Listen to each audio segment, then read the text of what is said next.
पूरे देश की पहला इंस्टीट्यूट है जिसमें कि हॉर्टिकल्चर का सभी तरफ क्रॉप इनपुट के साथ, क्रॉप प्रोडक्शन के साथ, प्लांट प्रोटेक्शन के साथ सभी का काम यहाँ हो रहा है। 627 एकड़ ज़मीन है। कम से कम 54 वेजिटेबल, हॉर्टिकल्चर, फ्लावर क्रॉप्स में हम काम कर रहे हैं। जो भी वैरायटी ब्रीड डेवलप करते हैं तो हम भी इसी का एंट्री पूरे दुनिया का किसी कोने में बेचते हैं। उसके बाद जो भी हमारा भी वैरायटी होगा, अच्छा परफॉर्मेंस वहाँ करेगा तो उस जोन के लिए फिर वो रिलीज हो जाता है। पूरा एक एनुअल प्लान बनता है और उसी हिसाब से उसी एरिया में, उसी ब्लॉक में, उसी ताल्लुक में हम जाते हैं और डिस्कशन करके फिर उन सब फार्मर्स को वहाँ पे इकट्ठे कराते हैं और फिर ट्रेनिंग दिया जाता है।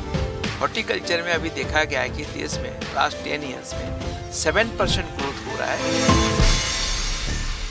नमस्कार, गांव जंक्शन में आपका स्वागत है और आज हम हैं यहाँ पे IIHR इंस्टीट्यूट में और हमारे साथ हैं यहाँ के निदेशक तुषार कांति बेहरा जी, जो बताएंगे कि IIHR जो है वो देश का सबसे बड़ा हॉर्टिकल्चर इंस्टीट्यूट है। वो क्या क्या करता है, कितने साइंटिस्ट काम करते हैं, कितना देश का पहला ये इंस्टीट्यूट है। थोड़ा सा इंस्टीट्यूट के बारे में बताइएगा। जो Indian institute of horticulture research Bengaluru में अवस्थित है यहाँ पे, तो ये 1967 में हुआ है। तो लास्ट ईयर हमने 58th जो फाउंडेशन डे सेलिब्रेशन किए थे और ये इंस्टीट्यूट जो बना हुआ था उसमें से आपको जो डिसिप्लिन्स था, अभी जो डिसिप्लिन्स कम से कम 8 डिसिप्लिन्स है, जिसमें से आपका क्रॉप साइंस है, जिसमें आपका फ्रूट्स का horticulture, fruit sciences, vegetable sciences, PhD, उसके बाद बेसिक साइंस, उसके साथ साथ प्लांट प्रोटेक्शन और उसके साथ साथ जो हमारा 8 डिसिप्लिन्स है उसमें से हम काम कर रहे हैं।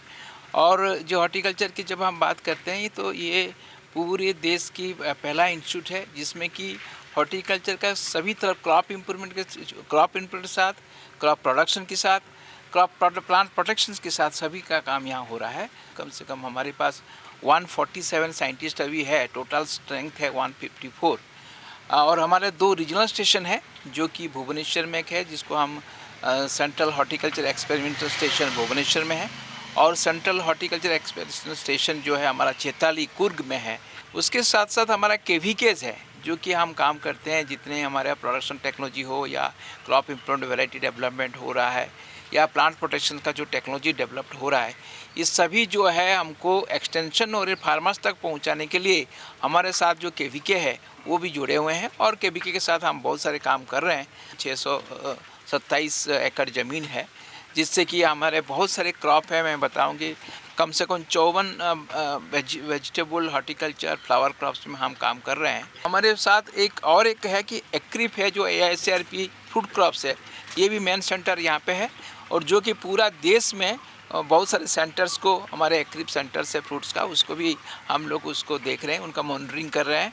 और जो वैरायटी हाइब्रिड्स फ्रूट्स का यहाँ पे डेवलप होता है या दुनिया का किसी कोने में जो हमारा सेंटर्स में डेवलप होता है तो वो भी पूरे इवैल्यूएशंस के लिए जाता है, उसके बाद वो वैरायटी रिलीज होती है। क्या पूरे देश के क्लाइमेट को देखते हुए रिसर्च होता है या स्पेसिफिक साउथ इंडिया, क्योंकि यहाँ का क्लाइमेट अलग है, नॉर्थ का अलग है, तो कैसे कोलैबोरेशन कैसे होता है? यहाँ की जो चीज़ें यहाँ डेवलप की, इस क्लाइमेट में डेवलप की, वो नॉर्थ में कैसे सस्टेन करेंगी, उसको कैसे मैनेज करेंगे? देखिए, बहुत सारे जो हमारा ब्रीडिंग प्रोग्राम होती है, जैसे फ्रूट्स का ब्रीडिंग कहें, फ्लावर का ब्रीडिंग भी प्रोग्राम यहाँ पे है, वेजिटेबल का भी ब्रीडिंग प्रोग्राम है। ये सब हमारे साथ भी, जैसे मैं फ्रूट्स की बताया कि हमारे यहाँ मेन सेंटर रीजनल स्टेशन हमारा एक्रिप का जो है all India crop improvement programme है, उसमें से हमारा सेंटर मेन सेंटर है यहाँ पे फ्रूट्स की। जो वेजिटेबल की बात करें तो बनारस हमारा मेन सेंटर होता है जो उसमें पूरा कोऑर्डिनेट करते हैं पूरे सेंटर्स को। और जब फ्लावर्स की बात करते हैं तो पुणे में मेन सेंटर है जो DFR करते हैं, डायरेक्टर ऑफ फ्लोरिकल्चर रिसर्च, वहाँ पे इनका पूरा कोऑर्डिनेट होता है। तो अभी हम लोग क्या करते हैं, हम भी उसके पार्ट हैं, जैसे बहुत सारे सेंटर्स का हम भी पार्ट हैं। तो हमने यहाँ क्या करना है, जो भी वैरायटी ब्रीड डेवलप करते हैं तो हम भी इसी का एंट्री पूरे दुनिया का किसी कोने में भेजते हैं। जो भी हमारा एक्टिव सेंटर्स है, पूरे सेंटर्स को वो पूरा जाता है। उसके बाद जो भी हमारा भी वैरायटी होगा, अच्छा परफॉर्मेंस वहाँ करेगा तो उस जोन के लिए फिर वो रिलीज हो जाता है। KVKs उतना मतलब जो ट्रांसफॉर्म है टेक्नोलॉजी को आगे बढ़ाना, आगे किसानों तक पहुँचाना, उतना अहम रोल नहीं अदा कर पा रहे हैं। कहाँ पे उनको सुधार की ज़रूरत है? देखिए, हमने कल भी इस डिस्कशन हुआ था जी, केवीके को कैसे हमने उसको अच्छा बना सकते हैं और अच्छा कर सकते हैं। केवीके केवल जो है डेमोन्स्ट्रेशन का पार्ट नहीं होना चाहिए। वहाँ पे बहुत सारे हमारे केवीके के जो काम होती है, उसमें से हम लोग का बहुत सारे वैराइटीज़ हो, वैसा टेक्नोलॉजी है, हम उनको भेजते हैं। तो उनके बाद भी उनके पास भी जो फार्म्स है उसमें से वो लगाते हैं, इसको डेमोन्स्ट्रेशन कहते हैं।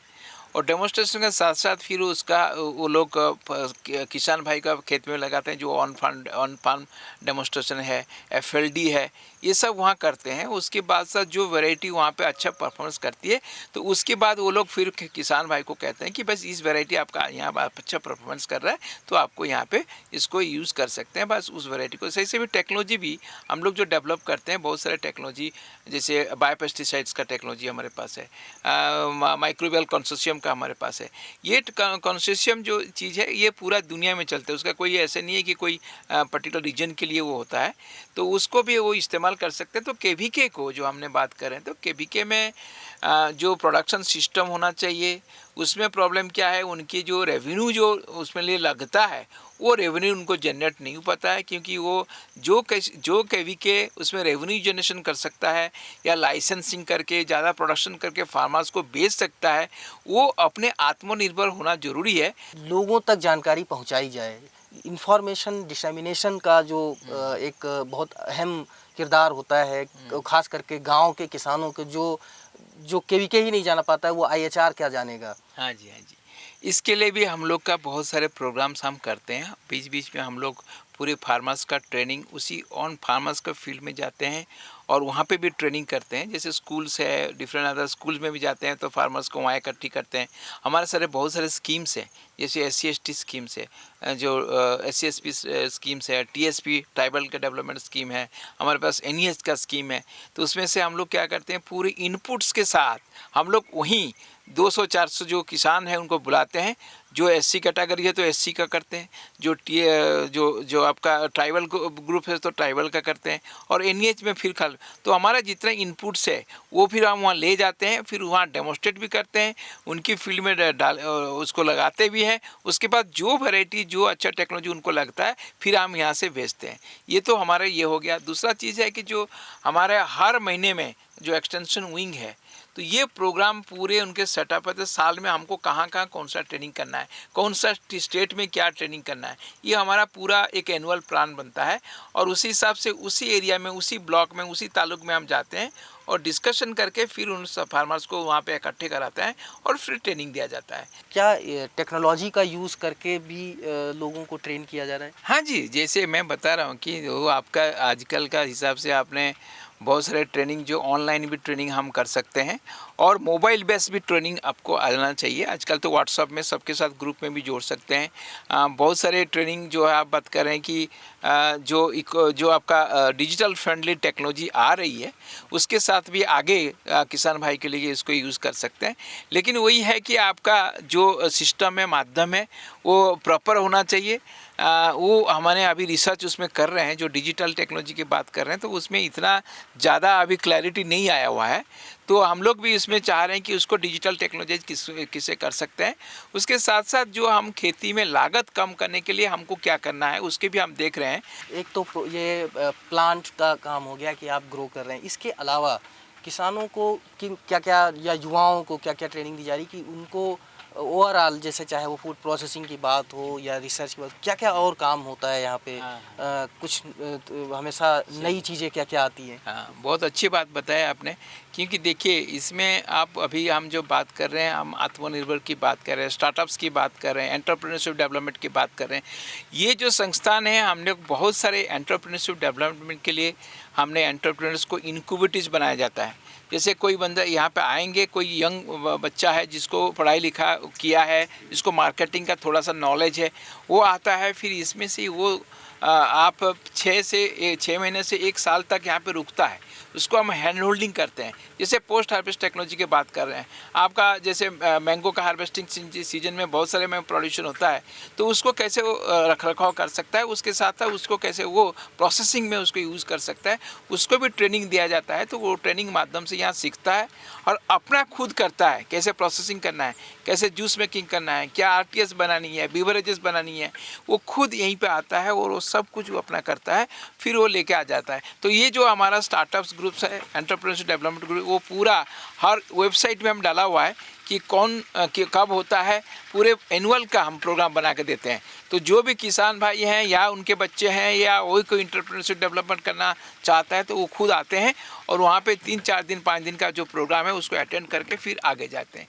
सर यहाँ पे स्टूडेंट्स भी हैं, जो पीजी क्लासेस भी होती हैं, किस किस एरिया में, मतलब किन किन सब्जेक्ट्स पे क्या क्या कोर्सेज चल रहे होते हैं, और यहाँ से निकल के फिर आगे वो कहाँ किन किन फील्ड्स में जाते हैं? हाँ जी, IHR में जो स्टूडेंट एडमिशन रहता है, सो ऑल इंडिया लेवल में IRA उसका कंडक्ट करता है एग्जामिनेशन। उसके बाद स्क्रीनिंग होके फिर हमारे पास जो बच्चे अलर्ट होते हैं, उस हिसाब से फिर हमने हॉर्टिकल्चर में बहुत सारे अभी 8 डिसिप्लिन में हम काम करते हैं। तो हमारा एक उसको कहते हैं IRA हब, वो हब का हिसाब से यहाँ पे हम जो डायरेक्टर होता है वो प्रोफेसर होता है।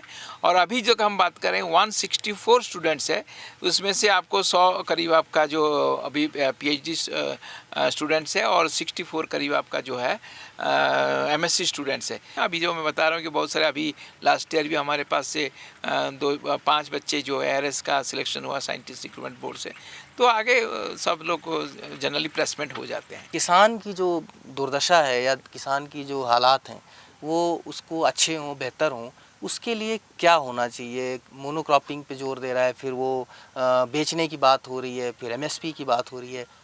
क्या हॉर्टिकल्चर से ही उसकी किस्मत बदल सकती है? हॉर्टिकल्चर में अभी देखा गया है कि देश में लास्ट 10 ईयर्स में 7% ग्रोथ हो रहा है। कम से कम जो सीरियल प्रोसेस में उतना ग्रोथ नहीं हो पाता है। और जो भी लाइवलीहुड सिक्योरिटी की जब बात करते हैं या न्यूट्रिशनल सिक्योरिटी की जब बात करते हैं, तो हॉर्टिकल्चर का एक इम्पॉर्टेंट योगदान है। क्योंकि हर दिन जो प्रोडक्शंस को आप दे सकते हैं, फ्रूट क्रॉप्स हो, वेजिटेबल्स क्रॉप्स हो, वो दे सकता है। लेकिन जो MSP की बात कर रहे हैं, तो उसमें से एक प्रॉब्लम हो सकती है, क्योंकि जो हम धान गेहूं की बात करें तो वो इसमें से पेरिशेबल नेचर नहीं है, वो आपका 1 साल तक 2 साल तक आपको स्टोरिंग कर सकते हैं। लेकिन जो सब्जी हैं या फ्रूट्स हैं, इसको आपने, या फल फूल है, इसको कभी जो है आप ज़्यादातर स्टोर नहीं कर सकते हैं। और इसीलिए उसके लिए आपको ये काम करना है, प्रोसेसिंग का माध्यम भी लेना चाहिए। जब खेती ज़्यादा होता है तो उसको फिर जब प्रोडक्शन ज़्यादा है तो उसको प्रोसेसिंग में हम ले जाना चाहिए, तो तब तक जाके किसान ये सब हो सकता है। दूसरा चीज़ है जो प्रोडक्शंस की बात हम खाली कर रहे हैं, लेकिन पोस्ट हार्वेस्ट टेक्नोलॉजी के जो लॉसेस है वो हॉर्टिकल्चर में रिडक्शन होना ज़रूरी है।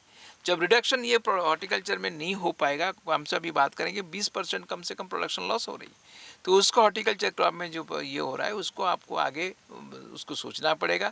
और जो कि हम उसको अभी हमने एक्सटेंडेड सेल्फ लाइफ में भी काम कर रहे हैं। जो बहुत सारे फल है, फूल है या सब्जी है, वो वैरायटी का हिसाब से डिपेंड करता है, उसको कैसे हम एक्सटेंड कर सकते हैं कि 5-10 दिन के वजह से वो 20 दिन रह जाए, अपने आप रह जाए। तो बहुत सारे क्रॉप में भी हम उसको काम कर रहे हैं, और उसमें हमने अभी लाना चाहिए जीनोम एडिटिंग के भी काम करना चाहिए। उसके आपने कुछ फल जो राइपनिंग प्रोसेस है उसको भी हम कुछ दिन के लिए रुकवा सकते हैं। तो ये भी साइंस की डेवलपमेंट है जिसको हमको काम करना जरूरी है। बहुत बहुत शुक्रिया सर हमसे बात करने के लिए और बारीकियां बताने के लिए कि हॉर्टिकल्चर में कितनी संभावनाएं हैं और अभी क्या होना चाहिए। तो ये IIHR के निदेशक डॉक्टर तुषार कांति बेहरा सर से हम बात कर रहे थे, और साथ में आप देख सकते हैं पूरा ग्राउंड है, और करीब कितने एकड़ में होगा सर ये? 600 एकड़ करीब है हमारे पास। 600 एकड़ का ग्राउंड है, जिसको उसका कुछ हिस्सा ही हम घूम पाए हैं, और काफ़ी बड़ा है और काफ़ी ज़रूरत है भारत में किसानों के लिए कि हॉर्टिकल्चर में वो आगे बढ़ें।